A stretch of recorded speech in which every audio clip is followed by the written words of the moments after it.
नमस्कार दोस्तों, मेरा नाम है वीरवान और मैं इस वीडियो में आप सभी का स्वागत करता हूं।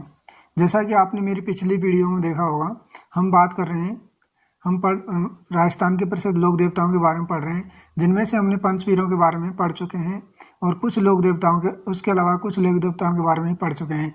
जैसे कि पंचपीरों में तुम्हारे आते हैं अपने गोगा जी, पाबू जी, हड़बू जी, मियाँ जी और रामदेव जी।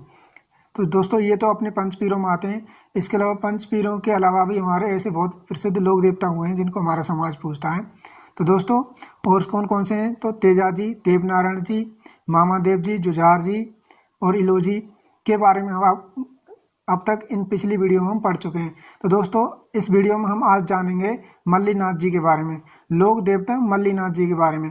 तो दोस्तों, मल्लीनाथ जी को हमारा समाज क्यों पूजता है और समाज के लिए मल्लीनाथ जी ने क्या कार्य किया जिसकी वजह से हमारा समाज इनको पूजता है, और क्या क्या उपनाम हमारी समाज ने मल्लीनाथ जी को दिए। तो इस वीडियो में हम सभी बातों को गहराई से जानेंगे। तो प्लीज़ इस वीडियो में एंड तक बने रहें। तो दोस्तों, हम बात करते हैं मल्लीनाथ जी के बारे में। तो दोस्तों, मल्लीनाथ जी का अगर जन्म देखा जाए तो लोक देवता जो मल्लीनाथ हैं, मल्लीनाथ जी का जो जन्म हुआ था वो 1358 ईस्वी में हुआ था। 1358 ईस्वी में हुआ था। और अगर इसी बात को हम देखें विक्रम संवत में, तो 1415 विक्रम संवत में इनका जन्म हुआ था।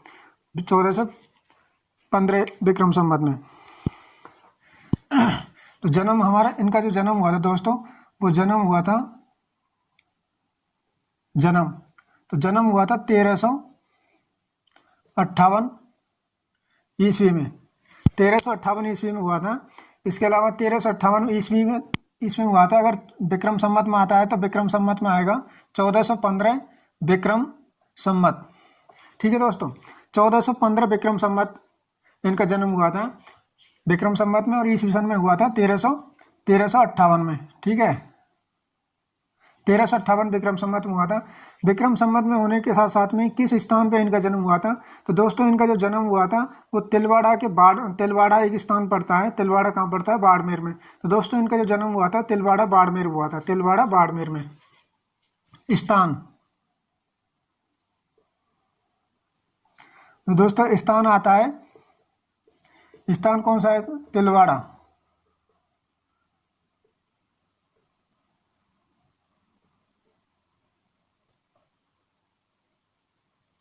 दोस्तों, ये तिलवाड़ा बाड़मेर में पड़ता है। तिलवाड़ा बाड़मेर में इनका जन्म हुआ था। तो जन्म तो हो गया इनका अपने तिलवाड़ा बाड़मेर में। कब हुआ था? 1358 ईस्वी या 1415 विक्रम संवत में इनका जन्म हुआ था। इसके साथ साथ में इनका जो जन्म हुआ था 21 परिवार में हुआ था। तो इनके पिताजी का नाम क्या था? इनकी माताजी का नाम क्या था? तो दोस्तों, इनके पिताजी का नाम मिलता है सलखा जी मिलेगा, या कहीं कहीं पे तीड़ा जी मिलता है। सलखा जी या तीड़ा जी इनके पिताजी का नाम मिलता है। इसके अलावा इनके पिताजी का नाम मिलेगा सलखा जी, आपको सलखा जी। इसके अलावा तीड़ा जी मिलता है कहीं कहीं पर, तीड़ा जी। तो दोस्तों, इनके ये पिताजी का नाम है, पिताजी का नाम क्या ना? सलखा जी या तीड़ा जी इनके पिताजी का नाम मिलेगा आपको देखने को। और इनकी जो माता थी दोस्तों, इनकी जो माता थी, माता का नाम आपको मिलेगा जीणा दे।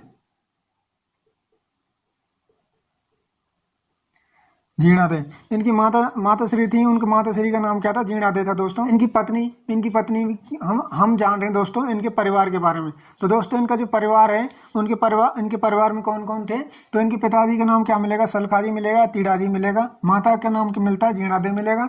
इसके अलावा इनकी जो पत्नी थी, इनकी जो धर्म पत्नी थी, उनकी पत्नी का नाम मिलेगा रूपा दे।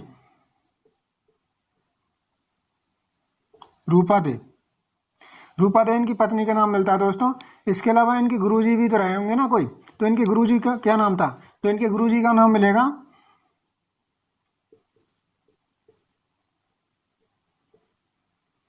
इनके गुरुजी का नाम आपको मिलेगा उगम सिंह भाटी।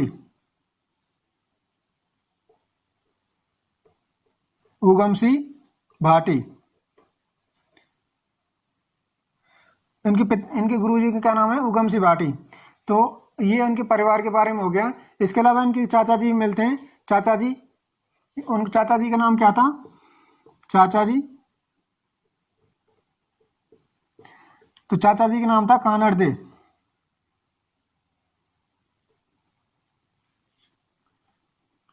कानड़ दे और ये कानड़ दे कहाँ रहते थे? तो ये दोस्तों ये रहते थे महेवा में।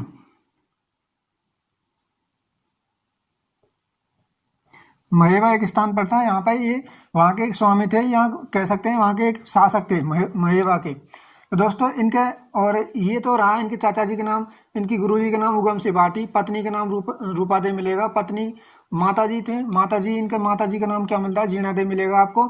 और अपनी जो इनके गुरुजी, इनके जो पिताजी थे दोस्तों, इनके पिताजी का नाम मिलेगा आपको सलखा जी मिलता है, कहीं कहीं पे आपको तीड़ा जी मिलेगा। ठीक है, इनका कहाँ जन्म हुआ था? तो तिलवाड़ा बाड़मेर में हुआ था। कब हुआ था? तो 1300, इनका जो जन्म हुआ था 1358 ईस्वी में या 1415 विक्रम संवत में हुआ था। ठीक है दोस्तों, और ये इनके परिवार के बारे में, इनके इसके अलावा इनके भतीजा भी मिलता है, इनके भतीजे की भी कहानी जुड़ी हुई है इनसे। तो भतीजे का क्या नाम मिलता है? भतीजा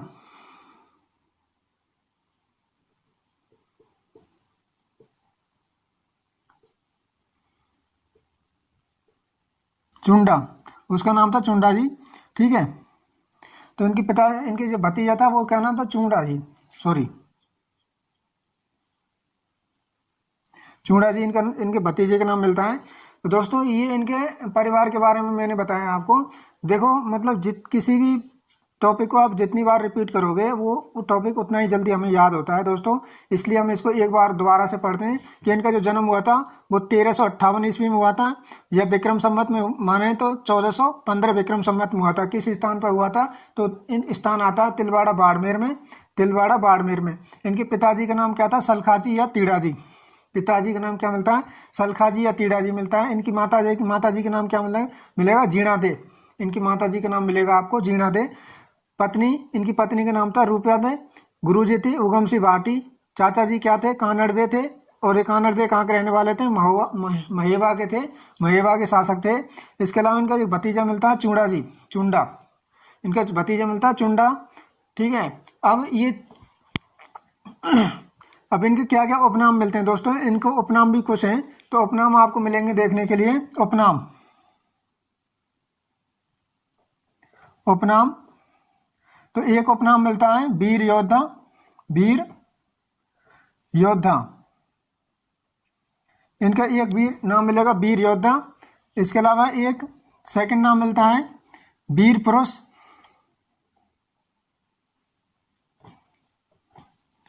नाम मिलेगा सिद्ध पुरुष।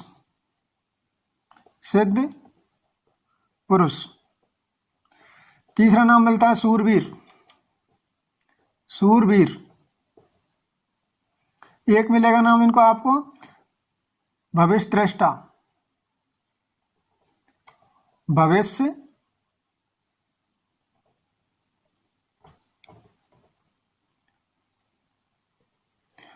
दृष्टा एक इनका नाम मिलता है भविष्य दृष्टा, सिद्ध पुरुष, वीर योद्धा, सिद्ध पुरुष, असूरवीर, भविष्य दृष्टा, ये इनके उपनाम मिलते हैं। चमत्कारिक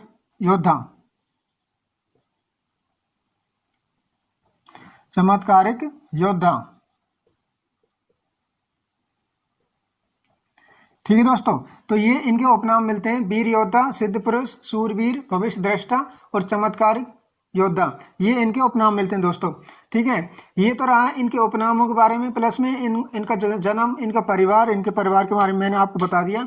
इसके अलावा अब हम जान लेते हैं कि इन्होंने क्या क्या कार्य किए थे। तो सबसे पहले तो दोस्तों ये जो कानड़ दे थे, इनके बचपन में एक घटना घटी थी कि जो इनके पिताजी कौन थे? मतलब सलखाजी या तीड़ा जी। जब सलखाजी या तीड़ा जी की मृत्यु हो गई थी तो उस जी जो दोस्तों चले गए थे कहाँ पे? कानड़ दे के पास में। ठीक है, कानड़ दे के पास में आ गए थे, अपने चाचा जी के पास में आ गए थे। और कानड़ दे के पास में आने के बाद में ये वहीं पर रहे थे। कुछ समय के पश्चात 1431 ईस्वी में, 1431 विक्रम संवत में इनकी चाचा जी की मृत्यु हो गई थी। 1431 विक्रम संवत में 1431 विक्रम संवत में इनके चाचा जी की मृत्यु हो गई थी। उसके बाद में 1431 में महुआ के शासक बने थे, महुआ के उत्तराधिकारी बने थे, अपने चाचा जी के उत्तराधिकारी बने थे 1431 ईस्वी में। ठीक है दोस्तों, 1431 में इनके वो बने थे। इसके अलावा जो ये जो इनका भतीजा दोस्तों, भतीजा, इन्होंने भतीजे को भतीजे को मदद की थी किसमें, जो मंडोर है ना, मंडोर जो जोधपुर में पड़ता है, उसको जितवाने में या उसको जीतने में उनकी मदद की थी राम भतीजे की। ठीक है, कब की थी? 1451 में, 1451 विक्रम संवत में, विक्रम संवत में मंडोर को जितवाया था। ठीक है दोस्तों, मंडोर को जितवाया था 1451 ईस्वी में। ठीक है, तो 1451 विक्रम संवत में मंडोर को जितवाया था। इसके अलावा एक इन्होंने दूसरा काम किया था इनके लिए 1454 में, 1454 विक्रम संवत में, 1454 विक्रम संवत में इन्होंने नागौर को जितवाया था। नागौर को जितवाया था कब? 1454 में। और 1451 में मंडोर को जितवाया था। 1431 में क्या हुआ था, ये जो कानड़ दे इनके चाचा जी थे, उनकी मृत्यु हो गई थी और उसके बाद में उनका उत्तराधिकारी बने थे महोबा के। ठीक है, ये तो रहा इनके मतलब नागौर को जितवाने में, मंडोर को जितवाने में ये चुंडा जी की मदद की थी। ठीक है दोस्तों, 1465 विक्रम संवत में इन्होंने क्या किया था, मारवाड़ के जितने भी संत थे उन सभी संतों को इकट्ठा करके सम्मेलन बुलाया संतों का, और वहां पर हरि कीर्तन करवाया था। 1465 में हरि कीर्तन करवाया था। ठीक है, हरि कीर्तन, भगवान का भजन करवाया था, हरि कीर्तन करवाया था। इसके अलावा 1465 में करवाया था। इसके अलावा ये कहानी एक घटना और है 1478 में। 1478 में क्या हुआ था कि जो अपने गुजरात में एक स्थान पड़ता है मालवा, 1478 में मालवा के एक सूबेदार था, मालवा के सूबेदार निजामुद्दीन मालवा का थी। ठीक है, 1400 विक्रम संवत की बात चली दोस्तों। ये 1478 विक्रम संवत में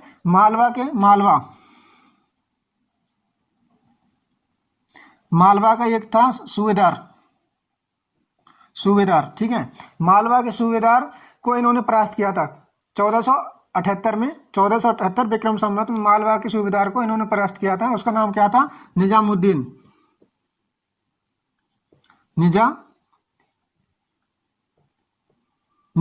को हराया था। ठीक है दोस्तों, निजामुद्दीन को हराया था 1478 विक्रम संवत में। ये निजामुद्दीन कहाँ का था? मालवा का सूबेदार था। ठीक है दोस्तों, मारवाड़ के जितने भी संत थे उन सभी संतों को बुला करके अपना हरि कीर्तन करवाया था। 1478 में मालवा के सूबेदार निजामुद्दीन को हराया था। 1431 में क्या हुआ था, महुआ के शासक अपने इनके चाचा जी थे कानड़ दे, ये इनकी मृत्यु हो गई थी, तो वहाँ की जिम्मेदारी संभाली थी, वहाँ के उत्तराधिकारी बने थे। इनके एक भतीजे मिलते हैं मतलब इनके भतीजे का नाम मिलता है चुंडा। तो जो चुंडा थे उनका 1451 में मंडोर को जितवाया था। 1451 में 1454 में क्या किया था? 1454 में नागौर को जितवाया था।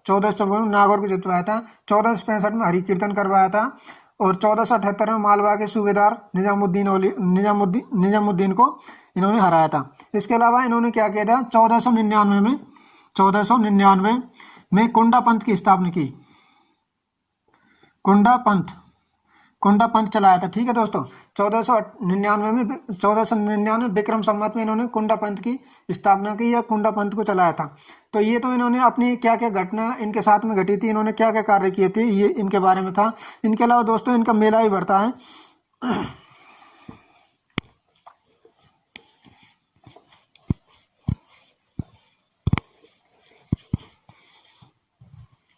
इनका मंदिर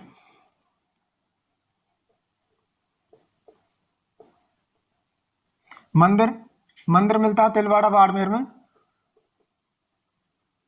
तिलवाड़ा बाड़मेर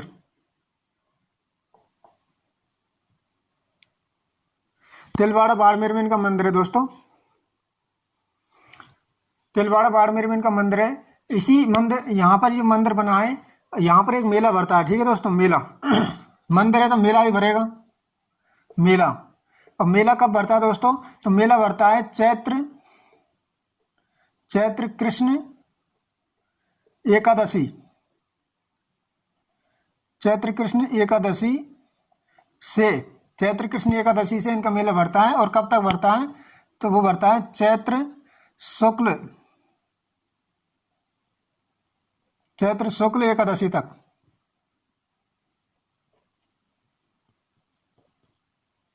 चैत्र शुक्ल एकादशी तक इनका मेला भरता है। इस मेले में क्या खास है? पहली बात तो इस मेले में खास क्या है वो भी हम जान लेते हैं कि ये जो मेला है वो राजस्थान का सबसे प्राचीन मेला है। राजस्थान का सबसे प्राचीन मेला है। ठीक है दोस्तों, सबसे प्राचीन मेला है राजस्थान का। ठीक है, और ये जो मेला भरता है कहाँ भरता है? वे भरता है राजस्थान में लूणी नदी के किनारे। लूणी नदी के किनारे भरता है या तट पर भरता है। ठीक है, लूणी नदी के तट पर भरता है। राजस्थान का सबसे प्राचीन मेला है। यहाँ ये जो मेला भरता है तिलवाड़ा बाड़मेर में, इस मेले में क्या होता है, जो थारपारकर और कांकरेज जो नस्ल की गाय हैं, थारपारकर और कांकरेज नस्ल की जितनी भी गाय हैं उनका क्रय विक्रय किया जाता है। ठीक है, थारपारकर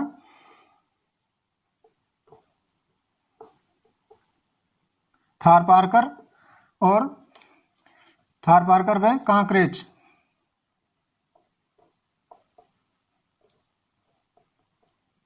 गायों का क्रय विक्रय किया जाता है। ठीक है, थारपारकर और कांकरेज गायों का क्रय विक्रय किया जाता है इस मेले में। तो इनका जो मेला भरता है वो तिलवाड़ा बाड़मेर भरता है। चैत्र कृष्ण एकादशी से चैत्र शुक्ल एकादशी तक भरता है। राजस्थान का सबसे प्राचीन मेला है राजस्थान के। और इसके अलावा इस मेले की क्या खास बात है कि इस मेले में थारपारकर और कांकरेज नस्ल की जितनी भी गायें हैं उन गायों का क्रय विक्रय किया जाता है। ठीक है दोस्तों, मल्लीनाथ जी का जन्म जो हुआ था वो 1358 ईस्वी सन में या 1415 विक्रम संवत में हुआ था। कहाँ पे हुआ था? तो तिलवाड़ा बाड़मेर में इनका जन्म हुआ था। तिलवाड़ा बाड़मेर में इनका जन्म हुआ था। इनके पिताजी का नाम सलखाजी या तीड़ाजी मिलेगा। इनकी माँ क्या मिलेगा? जीणादे मिलेगा। पत्नी का नाम क्या मिलेगा आपको? रूपादे मिलेगा। इनके जो गुरु थे, इनके गुरु का नाम मिलता है आपको उगम सिंह भाटी मिलेगा आपको देखने के लिए। उगम सिंह भाटी इनके कौन थे? गुरुजी थे। इनके चाचा का नाम मिलता है कानड़ दे, जो कि महेवा के शासक थे, महेवा के। ठीक है, जिनकी मृत्यु कब हुई थी? 1431 में। 1431 में मृत्यु होने के बाद में उस स्थान पर ये अपने मतलब वहाँ के स्वामी बने थे। ठीक है, इसके अलावा 1431 में इनके एक भतीजे का नाम मिलता है चुंडा। ठीक है, इनके भतीजे का क्या नाम मिलता है? चुंडा मिलता है। जिन चुंडा को क्या किया था? चुंडा के साथ में इन्होंने कि चुंडा को मंडोर और फिर नागौर को जितवाने में उसकी मदद की थी 1431 में और 1451 में। ठीक है दोस्तों, 1454 में क्या किया था दोस्तों? 1454 में नागौर को जितवाया था 1454 में। ठीक है दोस्तों, 1465 में क्या किया था दोस्तों? 1465 में अपने जो मल्लीनाथ जी ने क्या किया था कि मारवाड़ के जितने भी साधु संत थे उन सभी साधु संतों को बुला करके उन्होंने क्या किया था? उनका सम्मेलन बुलाया था और उसमें भजन कीर्तन करवाया था 1465 में हरि भजन करवाया था। इसके अलावा आपको एक बात मिलेगी देखने के लिए कि 1499 विक्रम संवत 1499 विक्रम संवत में आपको इन्होंने क्या किया था? कुंडा पंथ की स्थापना की थी। 1499 विक्रम संवत में कुंडा पंथ की स्थापना की थी। इनके उपनाम मिलेंगे आपको दोस्तों वीर योद्धा, सिद्ध पुरुष मिलेंगे, सूरवीर मिलेंगे। ठीक है, चमत्कारिक पुरुष, चमत्कारिक योद्धा भी मिलेंगे, मिलता है इनका नाम। ठीक है दोस्तों, ये तो इनके रहे उपनाम। इसके अलावा इन्होंने क्या क्या कार्य किए थे तो कार्यों के बारे में मैंने बता दिया। इसके अलावा इनका मेला, इनका मंदिर कहाँ बना हुआ है? तिलवाड़ा बाड़मेर में इनका मंदिर बना हुआ है। ठीक है दोस्तों, तिलवाड़ा बाड़मेर में इनका मंदिर बना है। और इसी मंदिर जहाँ मंदिर बना है वहीं पे एक मेला भरता है। जहाँ मंदिर बना है वहीं पे मेला भरता है। मेला कब भरता है? चैत्र कृष्ण एकादशी से चैत्र शुक्ल एकादशी के मध्य में इनका मेला भरता है। उस मेले में क्या खास बात है? तो दोस्तों इस मेले की खास बात यह है कि ये राजस्थान का सबसे प्राचीन मेला है, पहला तो। दूसरा ये है कि इस मेले में राजस्थान की जो राजस्थान की जो दो गायों की नस्लें हैं, थारपारकर और कांकरेज, उनका क्रय विक्रय किया जाता है इस मेले में। ठीक है दोस्तों, तो दोस्तों आज की वीडियो में बस इतना ही था। अगर मेरी वीडियो आपको कहीं उपयोगी होती है, आपको लगता है कि मैं आपको पढ़ा रहा हूँ वो आपके काम आ सकती है, तो इस वीडियो को जरूर शेयर करें अपने दोस्तों के साथ में। मेरा जो चैनल है उसको सब्सक्राइब करें, लाइक करें, शेयर करें। जो भी कमेंट्स आप देना चाहते हैं उस कमेंट्स को वो भी दे सकते हैं, जो भी मतलब देना चाहें। ठीक है दोस्तों, तो बस आज की वीडियो में इतना ही था। धन्यवाद।